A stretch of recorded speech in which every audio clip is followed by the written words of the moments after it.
Good morning. Welcome to the forum. It's good to see all of you this morning. My name is Malcolm Clemens Young. I'm the Dean of Grace Cathedral. I'm very glad to see all of you here today. As many of you know, each year we choose a theme for inspiration, and in 2019, our theme is the body. I think many of us, when we think of the word body, think of sex and desire. And for many of us, we experience sex and desire, and we're formed by the movies and theater. How has film as art, entertainment, and business reflected American culture? What does it get right? And more importantly, what does it get wrong? Our guest today has been described as the greatest living film critic and historian. That's pretty high praise. It's not what I said. Yeah. I'm going to go on record as agreeing with that statement. Oh, all right, good. He is the author of well over 30 books about film, including the Biographical Dictionary of Film, Moments That Made the Movies, The Whole Equation, and the pioneering novel Suspects, which was peopled with characters from film. In 2014, he received the Mel Novikov Award from the San Francisco International Film Festival, given annually to an individual or institution whose work has enhanced the film-going's public knowledge and appreciation of world cinema. His latest book is Sleeping with Strangers, How the Movies Shape Desire, and that is the focus of our conversation today. Please join me in welcoming David Thomson. Thank you. One of the things I appreciated so much about your book was the autobiographical details. I just felt like I was really connected not only to the films that you described, but your impressions of them, and especially from the very beginning. So whenever people ask me this week, I'd tell them I was talking with you, I would say, I'm talking to a man who in his 20s would see 12 films a week. That there were weeks that you'd see so many films. And I was wondering, maybe you can talk a little bit about what your first impressions of film were when you were a child, and what effect it had on you. In one section, you described just having just such a strong reaction to film. It's almost like you had to be taken out of the theater and you were responding so strongly. Absolutely. I was overwhelmed by the intensity of the experience, by the sort of the ravishing reality of it, feeling you were there and wanting actually to be up in the screen. And I was terrified by it too. Yeah. I didn't understand how it happened. At first, when I was, I don't know, 4, I thought there were actually people behind the screen. Right. I didn't understand the mechanism of film. And one of the very first films I saw was Olivier's Henry V. And that would have been 1945. I was 4. And my parents took me because that film was regarded as a sort of patriotic duty. Right, exactly. In Britain. And I didn't really understand very much of it. But there is a scene in the second part, at the Battle of Agincourt, where the French set fire to the English camp, and page boys are burned alive. And I believed I had actually seen page boys on fire. Right. What I had really seen, and what I discovered 10 years later, was that it was a superimposition. It was 2 bits of film. It was page boys sleeping in the tent and fire, flame. Right. Now, I had no idea what a superimposition was. I regarded the screen as a unity and something that was actually happening. And I literally had to be taken out of the theater crying. And in those days, and with that film, the theater was packed. Oh, yes. Theaters were packed. Right. I looked it up before this event, and the theater where I think I saw that film held 3,000 people. Wow. And regularly, you might not get in because the demand for films in those days was so immense. Right. So, taking someone out of a film in the middle of the screening was a fairly big thing. And my father, who had to do it, was very aggravated because he wanted to watch the whole film. And then when I got out in the lobby, I said, "Oh, you've got to take me back." Because I was so enraptured by the experience that although I had been terrified, I had to renew that. And I still feel that, actually, in films. When a film really works for me, I have that mixture of rapture and fear at the same time. You know, our son is the same way. He was so sensitive to the loud sounds. Oh. And it's funny, you almost forget that it has that intensity of experience. Well, that's the thing. And, you know, when we see a film these days, invariably we see it on our own home screen. I was raised in a world, and several of the people here will have been, where you were with 2,000 people, not an uncommon size of audience, and the screen was as big as a building. Right. And when the face was on the screen in a close-up, that face might have been 20 feet high. Wow. You know, the power of that is something that is almost faded away from film going, and that's the way of the world. But it was an overwhelming experience for me, and I knew from the age of 4 or 5, I think, that it was the greatest thing I was ever going to see. Yeah. And I still have that feeling in me. Yeah, and I do too. I'm just so surprised when I run into people who don't have that resonance. Well, I know, and I find that very sad, because there are kids for whom going to the movies is well, why go to the movies? I can see it on my phone or something like that. It's so strange to me that they don't find it special. I know, but there we are. Most people here, I think, I would judge, remember the big screen. Yeah. Good. So when you were a teenager, what was your film experience like then? I mean, you constructed your understanding of the world in part based on your experiences in Far the too cinema. much, yes. Yeah. My experience was I was at school, and I was being raised to go to Oxford or Cambridge, because that's the way my school worked. And I was going to get there, I think. And I was seeing as many films as I could, which in South London in those days would have probably been 3 films a week. Yeah. That was all. And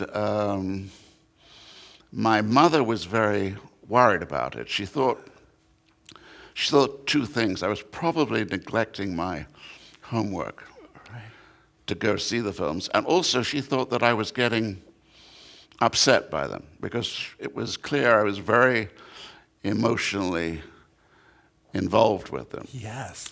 And I think she was trying to sort of bring my intensity down, which is a forlorn task for a parent.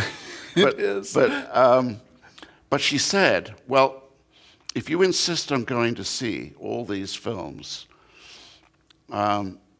you've got to write something about them. And I said, what do you mean? I didn't understand the idea of writing about films. And she said, well, people review films, and they actually write sentences trying to describe what the film is. And if you're having such a great time there, I want you to try and put it into words. What a lovely woman. I mean, that's great. She had many qualities. Yeah. She said she read the reviews I wrote. I don't think she did, but I don't think that was the important part of it. It was the discipline. Right. And really the education in thinking here was an experience that seemed intense and visceral, emotional, and beyond words that I might control.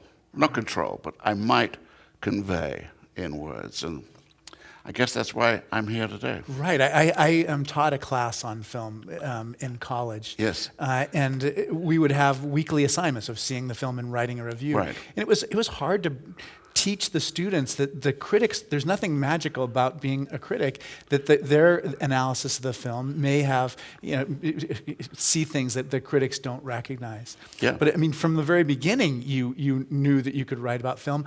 One of the things I feel from myself is writing about film for me is just very difficult. It's hard to give people the details that they need to have in order to have a sense for it, and yet not meet a different audience that may have have seen the film also. Yeah. Like what are some of the challenges? Like, what makes good film writing? I think good film writing makes you want to go and see the film. Yeah. I mean, that's really all it comes down to. If you read a paragraph of, say, Pauline Kael, or Graham Greene, who was a Right. film critic not before he was a novelist, but very early in his life he was a film critic, and a good one. I think it is saying something about the film that makes you think, oh, I want to go see that. And of course, it's so much easier now to see a film like that because you could get it streaming, you can get it on DVD. So much easier than it was when I was a kid, because when I was a kid, the only films really were the new films. Right. So I think So once it happened, that was it. Yeah, a film came on and it played in South London for a week, and it was gone. I learned that if I went south of South London into what's called Surrey, the county of Surrey, I could see it for another 2 weeks, because generally films opened in central London and moved out. Radiated out. But then after about 2 months, they were withdrawn. They were not seeable anymore. So if you loved a film, you really better go see it often. And I started seeing films more than once, which my mother thought was insane. Right. I mean, ridiculous. You know the story, she said. But of course, the story was not always what was so compelling to me. Another difficulty, by the way, in film writing is not to tell the story. Right. People justifiably complain of some film reviews, oh, you told me what happens. Right. And they can't bear that because they are waiting to find the ending on their own. And it's a totally fair complaint. It's a problem for the film critic or for the film maniac, because the film maniac is tuning in to things that are sort of not just story. Right. If it's just a story, it could be printed on paper. But what's getting to me and to people who are crazy about film is the movement. Right. It's passing time. It's the difference between close-ups and long shots. It's the music. Right. You know, it is so many things that are beyond the storyline in itself. And the truth is, certainly in the days when I was young, films told very few stories. There were sort of like 5 or 6 storylines that got repeated over and over, so that if you went to films often, you could say after 15 or 20 minutes, oh, it's this story. Right. It's the story where John Wayne does something. And if John Wayne's in the film, you know, whatever the difficulties, he's going to achieve what he sets out to achieve. So there really isn't the suspense that the medium is trying to tell you there is. Right. I remember just the section you have on Bonnie and Clyde, and just writing that you saw it something like 5 times in that week. Bonnie and Clyde was a film. I was working in central London, and it opened at the Warner Theatre in Leicester Square, which was a very short walk from where I worked. And I just stopped working. I saw the film 5 times in a week. Yeah. Because it moved me so powerfully. And I mean, I would say now, looking back, probably that was the moment when I knew, although I had no idea how I would accomplish it, I knew I had to come to America. Right. It was a passion that deep. I sort of felt I have to be there. Right. The being there in the screen or in the world that the screen is showing was an enormously powerful thing for me. That's so interesting. I went and watched all the sections. There's, on YouTube, and it meant so much more to me because I saw how much you cared for it and loved it. Well, and good. It Thank helped me you. see details that I would never have noticed otherwise. But I mean, there are people, young people today, who have never seen Bonnie and Clyde. Right, exactly. And probably never will. Right. Which is okay. I mean, Yeah. that's the way of the world. You can't do too much about it. But it was one of a number of films that meant an enormous amount to me. Yeah, that's what we were talking about ahead of time, is that this is the first time I've read a book where I could just look at all the people you mentioned, their images, their photographs, see clips of the films. I've never done that before in reading a book. It's almost like I had you and YouTube going at this, at the same time. Well, a very big issue in doing a book about film is how you illustrate it. Yeah. Publishers want you to illustrate it until they see the bill for the Right. pictures and the picture rights. And then they get very conservative and very cautious about it. The But, pictures really help.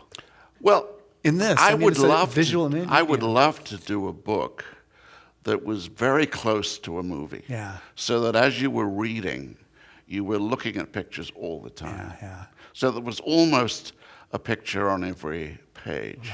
Right. That kind of a book seems to me the ideal way of covering this subject, but it's a very expensive way of doing it too. So there's a problem. So who are some of the teachers that helped? I mean, because you've described so compellingly that kind of visceral experience of seeing films.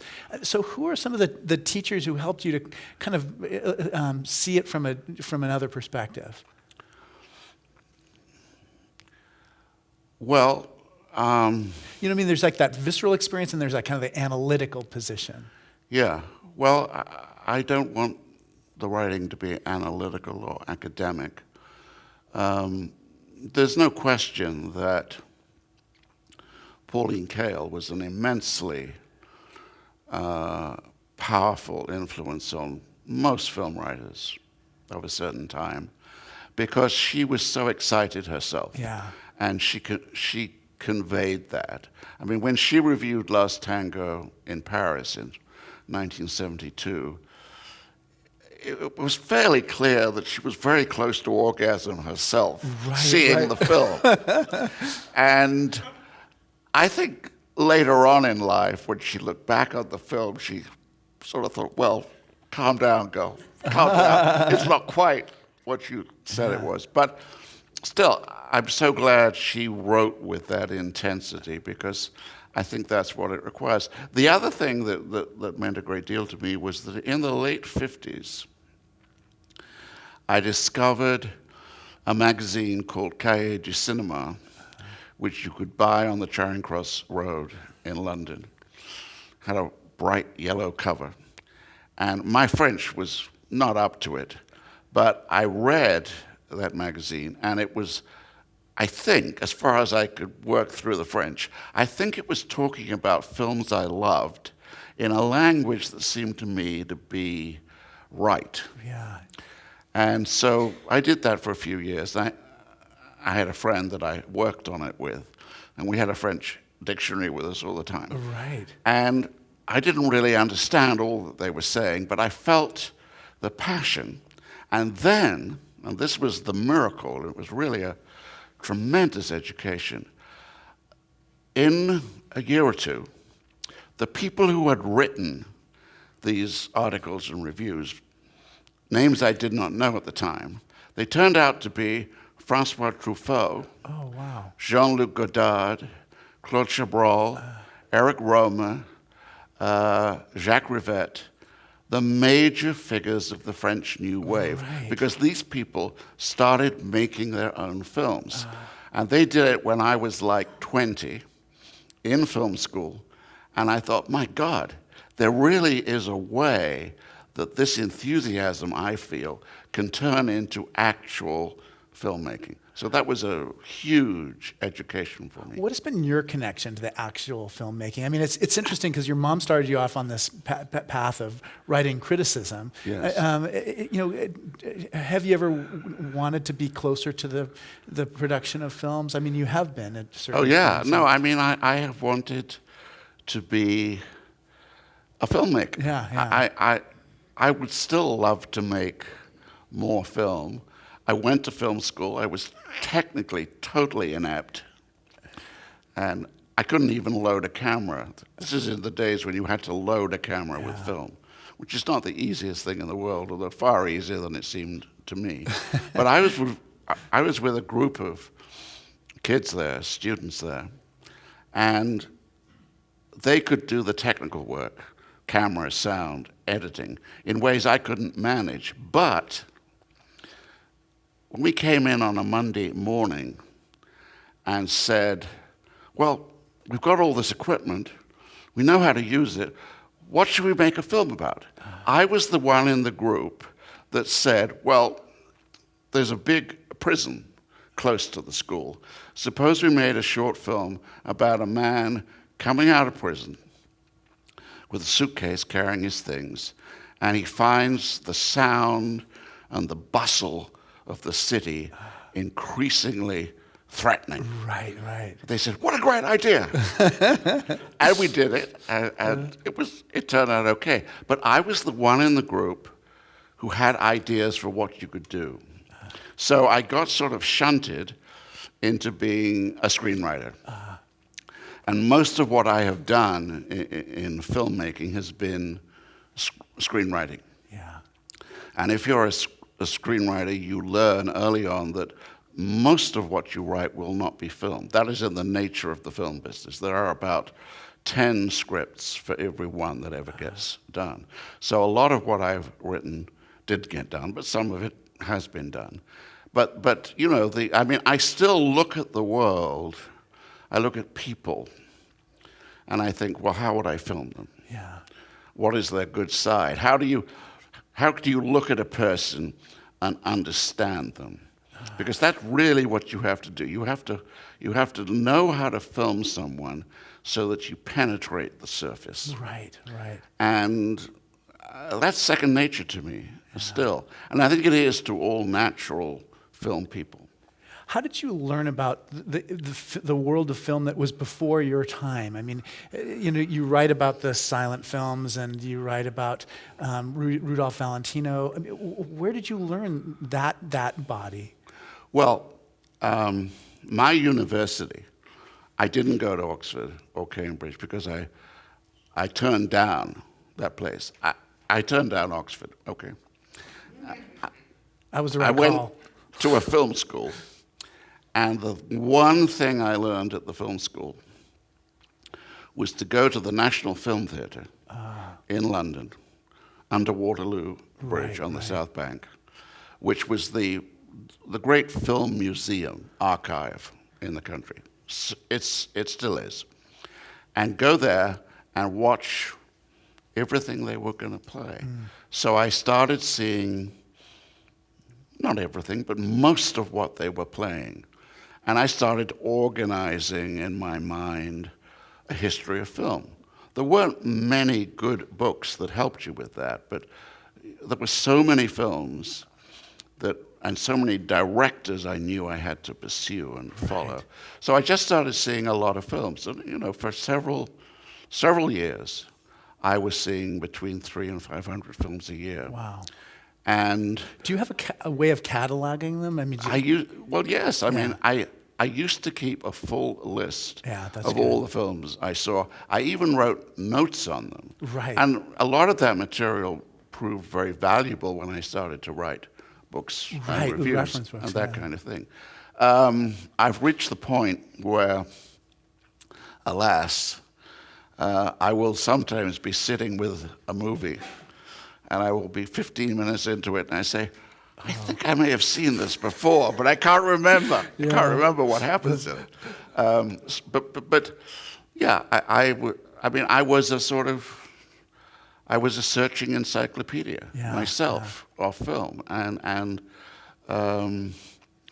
it was a very, very exciting time because it was in the 60s that film began to be recognized as an academic subject. Right. That saved my life economically because I could be hired to teach film. Now, before 1960, there were hardly any places of higher education in this country that taught film. None in England at all. So, you know, that came along at just the right moment, and it was an amazing stroke of fortune.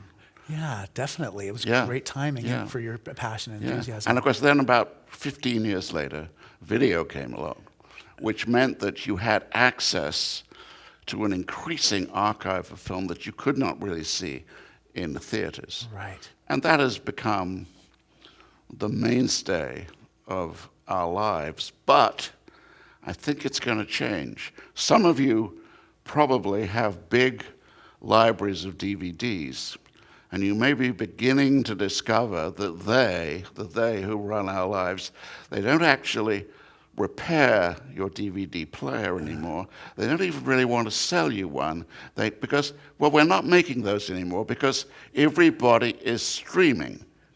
And streaming is a wonderful thing. You can watch Babylon Berlin in a weekend. But streaming depends upon the commercial choice of Netflix or Amazon, basically, as to what they have available. Right. And there's a lot available at the moment, but I'm not sure that will last, because I think they will have the films that play commercially, so that if you want to see a Soviet silent film of 1926, you can see it now, but I don't know how long that will go on. Yeah. So the archive could be withdrawn over time. Right. One of the things that you write so much about and that we think so much about is just like the role of sex and desire in film. Yeah. I wonder if you could just give us a thumbnail sketch, a kind of a history of sex and desire in film. Well, the thumbnail is not the best part of the body, maybe, for invoking. Right, that's a good idea. Maybe. Well, look, I mean, let's be very simple about it. I started really watching films in 1947, let's say, when I was 6. And it was clear to me that falling in love was a very big part of what a film story was about. Because even if it was an adventure, even a war film sometimes, the hero was going to come back from the war, and there she would be waiting for him, more or less. And that was an extraordinary education about the nature of romance. I mean, I observed my family, my immediate family, and my parents did not seem to me were in love. Yeah. And that was a big loss for them, but for me too. I wanted them to be more in love than they seemed to be. In fact, my father left my mother when I was born. So it was a big issue.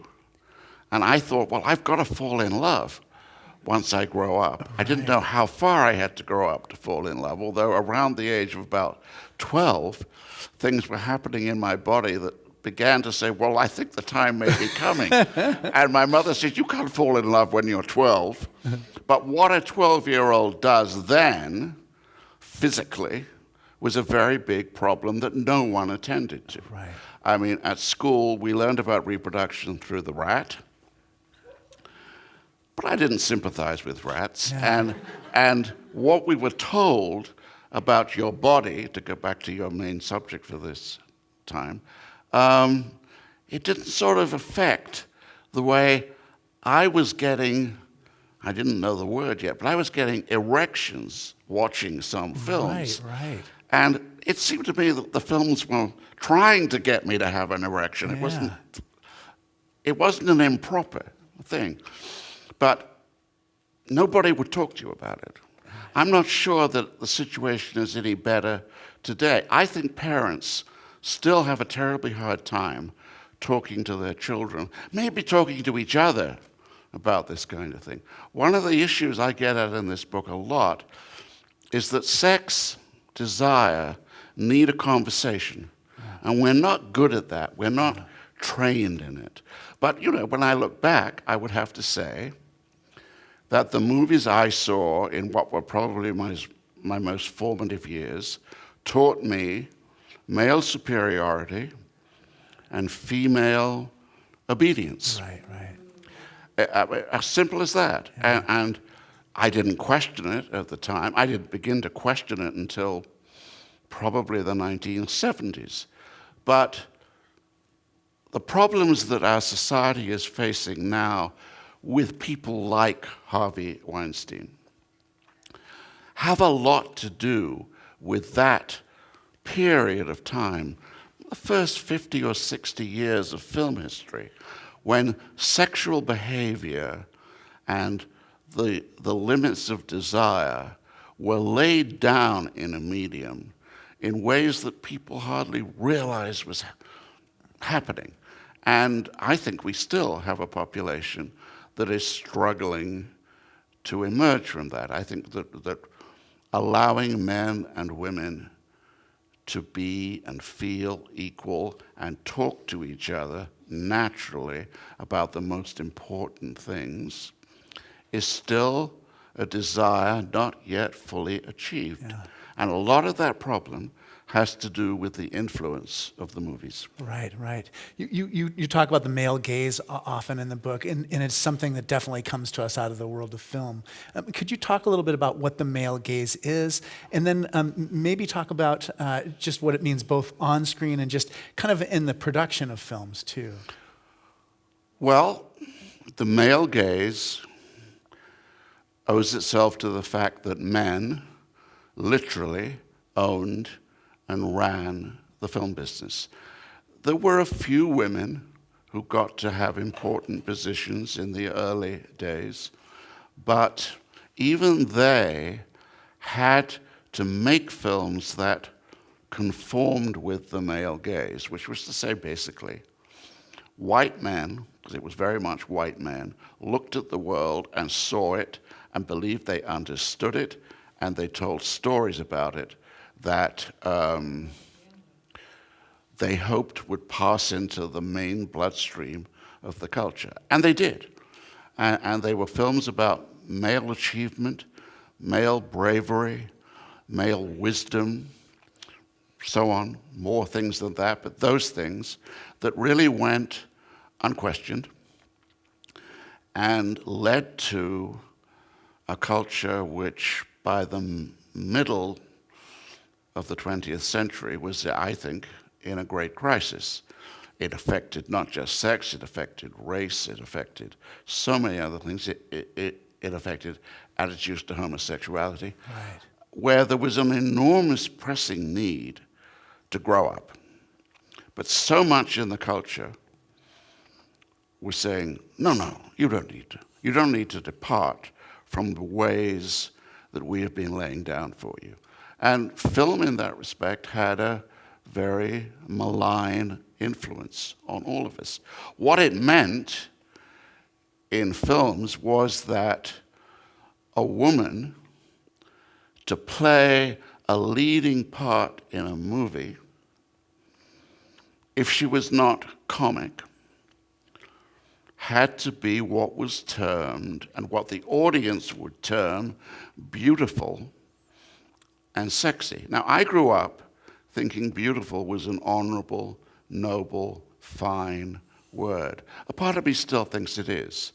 I mean, I think, for instance, Steph Curry will sometimes do a beautiful three-pointer. Right, right. And there's a physical grace to it.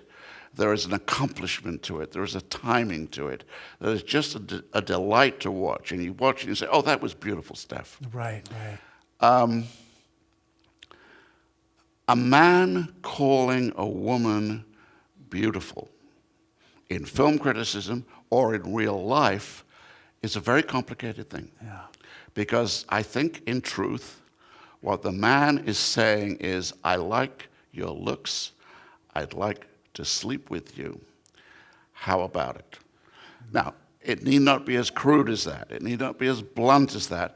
But I think that set of suppositions is there, and it's painful for the women. It's painful eventually for male culture too. And it has led to a lot of men in this country being like our leader. And that's one of the things you write so much about. I mean, so there's so much that happens on screen, and then there's so much that happens off screen too. Yes. And there's that misogyny and the sexism. well, a kind of slavery. That kind of slavery. I mean, the charges that were made against Harvey Weinstein, which I imagine you're all fairly familiar with. Two things about it. One, anyone close to Harvey Weinstein for years knew that those charges were correct and tried to avoid noticing them or thinking about them. Two, that condition had been going on for generations. Women got into pictures because they were sexy, which meant they had to be sexy. All women are sexy. Women are sexy. Well, okay, but the cinema says some women are really sexy because they look like movie stars. I agree with you. I mean, Donald Trump said, women are special. Women are not special. They are all terrific, or not, or whatever. We don't have gradations of sexy and special. It's a continuous plane. The movie said some women are amazing to look at. Therefore, they're amazing. Now, if you meet a few of them, you know that they may look sensational, or whatever word you want to put on it, but they can be very dull. As dull as you and me, which is fair enough. But a code was set up to say these people were special, and therefore, if you were a young person, a young woman, coming alive in this society, maybe you needed to get slim and get your skin fixed and your teeth fixed and your hair, because that was the only chance you had to find a place in the society, to find a husband, and so on. Now, slowly, we're emerging from that tyranny, but slowly. And there are still so many ways in which the attitude of male superiority goes on. I was thinking about this last night, sort of trying to get in the mindset of course, for this completely. conversation. And I remember in the 1960s how life was changed by a very simple technology, the birth control pill. I mean, the birth control pill, in a matter of a year or two, allowed you to find that sex could be pleasant for its own sake, a revolutionary breakthrough. But the pill was something the woman had to take. So that if the woman forgot to take the pill, she was blamed for being thoughtless or forgetful. It was a female responsibility. There is still not really a male pill, although there could be. But men, we are told, well, men wouldn't really do that kind of thing. They wouldn't take a pill. They wouldn't interfere with their own virility. But women were expected to interfere with their own fertility. Now, that's a situation that probably most people in this room have had some experience of. And it's a manifestation of an attitude to superiority and subservience. In the book, you talk about James Toback. Is that how you pronounce his name? Yes. That must have been a very difficult chapter to write. And Yeah. it must have just, I mean, these last 3 years, it made me realize just like what a weight you must have felt. And not only this friendship that you have, but other people who are in that business and who you admire. I mean, what has it felt like for you to have, the public scrutiny so much on these figures that you know so much about? Well, it's a very, very difficult situation. Take another case that will be more familiar. We've probably all of us seen Kevin Spacey on screen quite a lot. And you may agree with me that he's an extraordinary actor. He has a full Oscar and a supporting actor Oscar. I've seen him on stage. I saw him in The Iceman Cometh on stage. He was as remarkable there as on screen. Now, I will say that instinctively, watching him over the years, I felt he might not be the nicest man on earth. I felt that there was a kind of mischief in him, a darkness that could be unpleasant Right, in right. person. That was just an instinct, the Right. kind of thing you pick up when you meet people, Right. generally. It's clear now that Kevin Spacey behaved badly. There's a trial coming up, and I don't know how that will turn out, and we will have to see. However, I was shocked when his participation in a not very good film that came out a couple of years ago called All the Money in the World, where he played J. Paul Getty, if you remember. Very late in the day, after the film had been finished, the people behind the film decided that they should strip him out of the film, replace him with Christopher Plummer, a good actor, because the audience was so put off by the idea of Kevin Spacey that they could not continue with the film. Netflix abandoned one of their most profitable enterprises, House of Cards, because they thought the same way. Now, I thought stripping him out of that film was a bad thing. They cast him in the film. They believed he'd done a good job. And then they introduced a different standard, and a very perilous standard, in that I will tell you, if you really wanted to apply the standard of bad behavior to American filmmaking, there's an awful lot of people you would banish in the way Spacey has been banished. And I find that disturbing and upsetting, no matter that he may deserve rebuke. And there is an hypocrisy attached to it. For instance, Netflix would not do a 6th season, I think, of House of Cards, but they still sell the first 5 seasons, in which Kevin Spacey's quite brilliant rendering of nastiness is the centerpiece. Right, right. I wonder too. Just one of the things you write is that you began the book really focusing on GLBTQ people in film and on film. And I wondered. I mean, it seems like it's almost like the book had to change because so much was changing around you. But what did you learn about GLBTQ people in cinema? As a result of some of the thought and work that you put into this. Well, historically, gay, lesbian people had an enormous amount to do with filmmaking. And they were drawn to it. They found that they could work there without being victimized. There were a few cases of victimization, but not too many.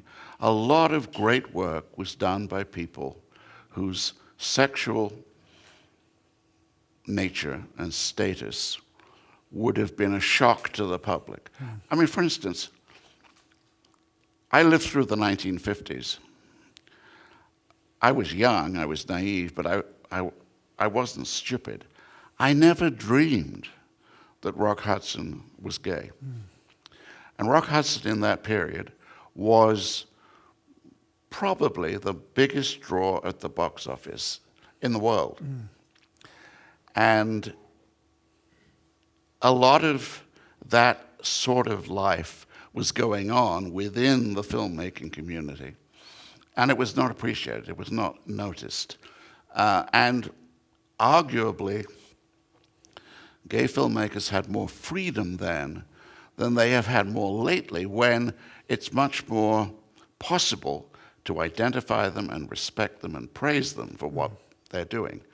There is so much muddled thinking about sexuality in general, but particularly in the movies. Yeah, one of the things you mentioned is just that that almost anyone can be gay except for these top male actors. And I was wondering what you... And so many of them have had a gay life. Yeah. Not entirely, but they have had it, Right. I mean, there's a chapter in the book where I talk about probably the actors who meant the most to me growing up. James Dean, Montgomery Clift, Rock Hudson, Burt Lancaster, Cary Grant. And I would not say that any of them was simply gay, but all of them were occasionally gay, rather in the way of anyone who feels it's their right to make some experiment, to find out who you are, you know. Right. Now, in the world, it's a little easier now for people to find out that they have a sexual taste, a nature that is beyond what the norm of society requires or requests. It was much harder once upon a time, and there were tragedies because of it. I think Rock Hudson, who was an earnest man who wanted to do better work, I think what happened to him was tragic, not just in the way that he would die of AIDS, but of the secrecy under which he lived, the way in which he was required to marry his agent's secretary, who would be a mask for him so that it would not seem apparent that he was gay, when everyone in his circle knew that he was gay. Right.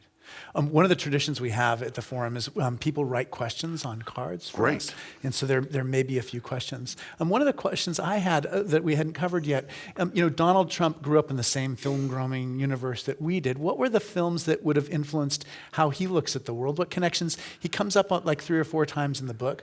How was he influenced? Like, were gangster films an important? What can help us understand Donald Trump better from the film world? First thing I would say is that the one thing Donald Trump can do is hold the camera for an hour and a half. And I mean it. He's terrible on the teleprompter. He's dull. You feel he's bored. But you put him up live in front of an audience. It's terrible, but it's extraordinary too. He is a stand-up president. And that comes from a man who's watched a lot of films, a lot of film performance. Yeah. He has said, and I hate to admit this because we have a shared choice, he has said that his favorite film is Citizen Kane. I would love to talk to him about it. He's never gone further than that. I think that for someone of his age, the crucial film, and it's true of the whole executive class in Hollywood. I think it's true of a great range of male society, was The Godfather. The Godfather is a way of saying this is how men together can run the world. This is how they talk to each other. This is how they look at things. This is how blind they are to everything, how they shut women out of the room, how they will kill their own brother in a crisis, in a pinch. And The Godfather is one of the most complicated of American films because it is so brilliantly made. I mean, part 2 is even better than part 1, I think. Those 2 films together are a landmark in American film. And I will only say this, that I know a lot of people in Hollywood, not necessarily filmmakers, but executives, producers, agents, lawyers, who act as if they're in The Godfather. They wear those clothes, those suits, they talk like that. They use tough lines to get through life. And I think Donald Trump watches those films a lot. That's my guess. Yeah, that's great. How did the transition to showing movies in large format, dark communal spaces to TV, small screen, private spaces, carry out or further the shape of our desire? That is a huge question that I talk about all through the book. I think that in the 20s, 30s, and 40s particularly, there was an extraordinary communal experience in going to movies. You went with a mass of strangers. You laughed with them. You trembled with them. You knew you were having a shared response to a film.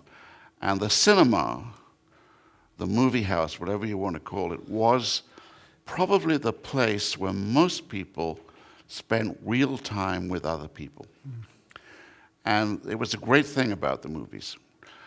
The closer we have got to small theaters, screening rooms really, many of which are going. The Opera Plaza, for instance. I know, I was so think the Opera Plaza is going to close. I think there's going to be a run of theaters closing because there is no question we prefer to sit at home with what is a very good screen. There are very good domestic screens now. They're not as big as old movie screens, but the pictures are of a very good quality. It's more convenient, it's warmer, it's safer, it seems cheaper, and it's lonelier. Yeah. I think film watching has become a more solitary experience. I've just written a piece about watching Babylon Berlin with my wife, in which I say, I think it really was one of our best, most intense experiences watching it together, talking about it. But that was just the two of us, you know. Now that's a great thing, but I can't remember the last time I saw a movie in a packed theater where you could hear people crying, or you could hear people laughing in ways that made you feel you were part of a society. Yeah. And generally, I fear that our sense of society is diminishing. What do you think is the future of film? I mean, there are a whole bunch of questions I had about that. Just like, what will it be like in 20 years from now?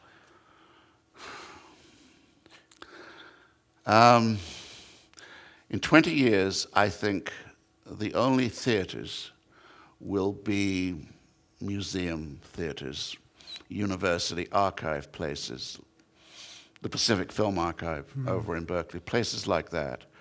I'm not sure there will even be big roadshow theaters. I think there will be no theaters, essentially.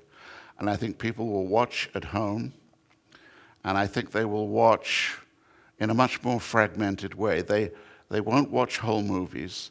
They'll watch things.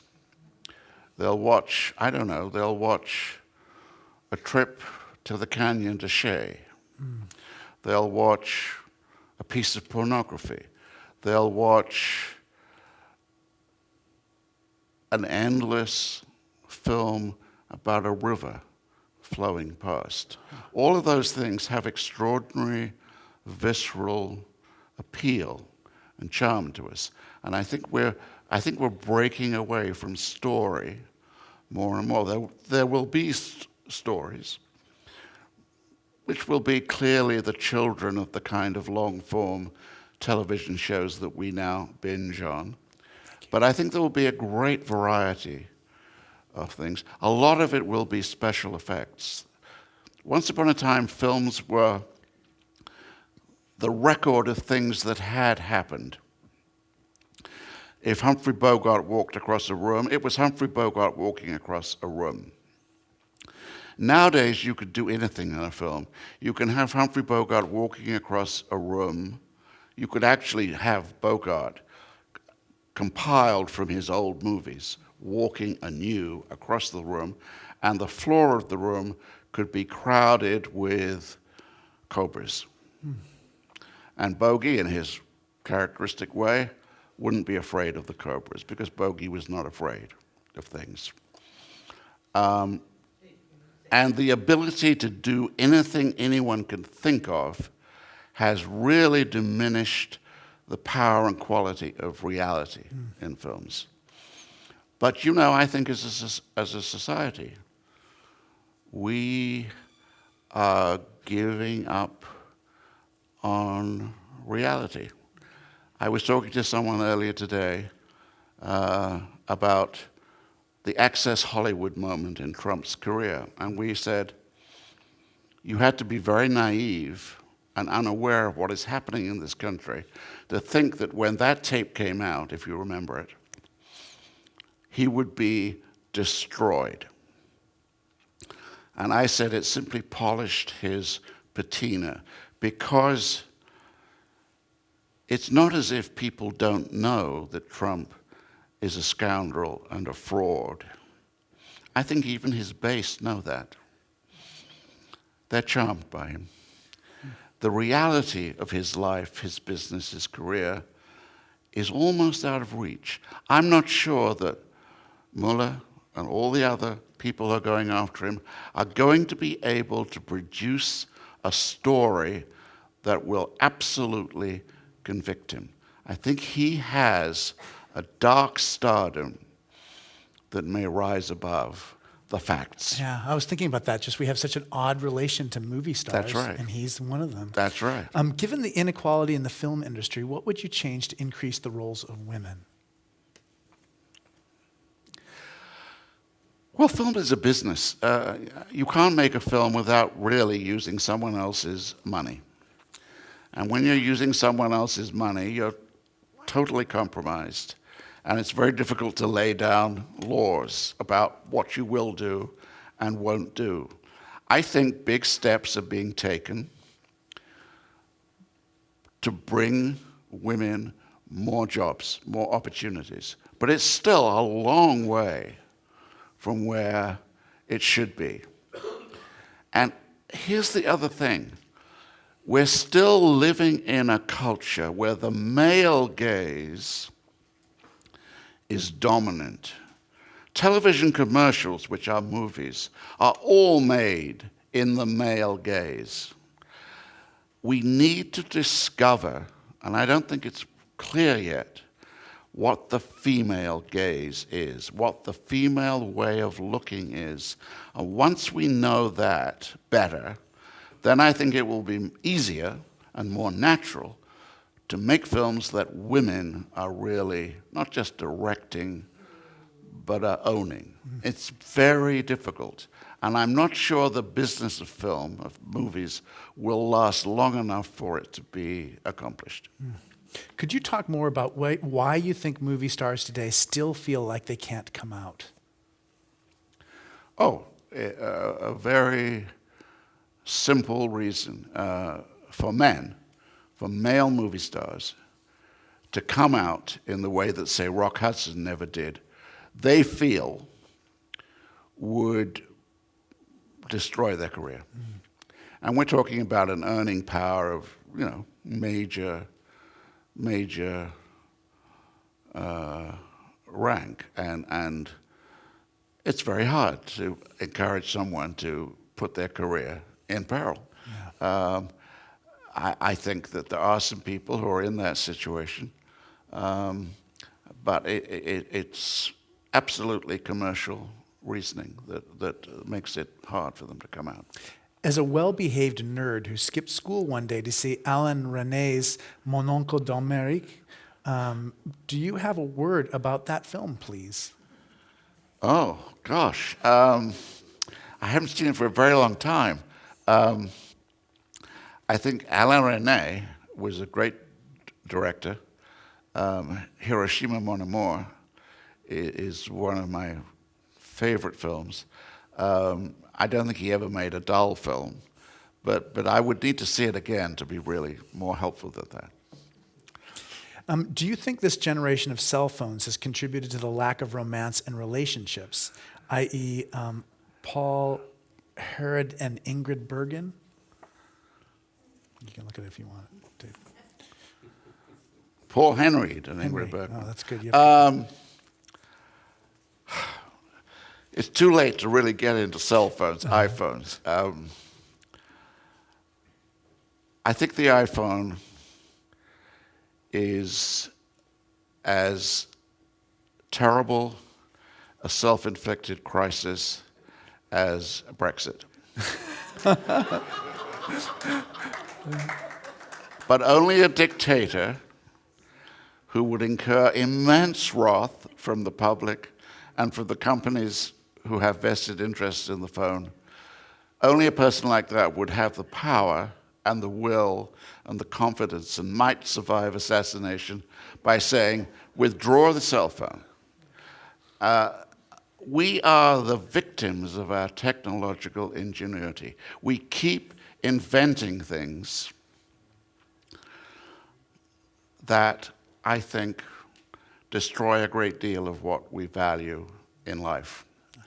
Now, I'm not a Luddite, I'm not anti-technology. The water closet is a big advance on what went before it. But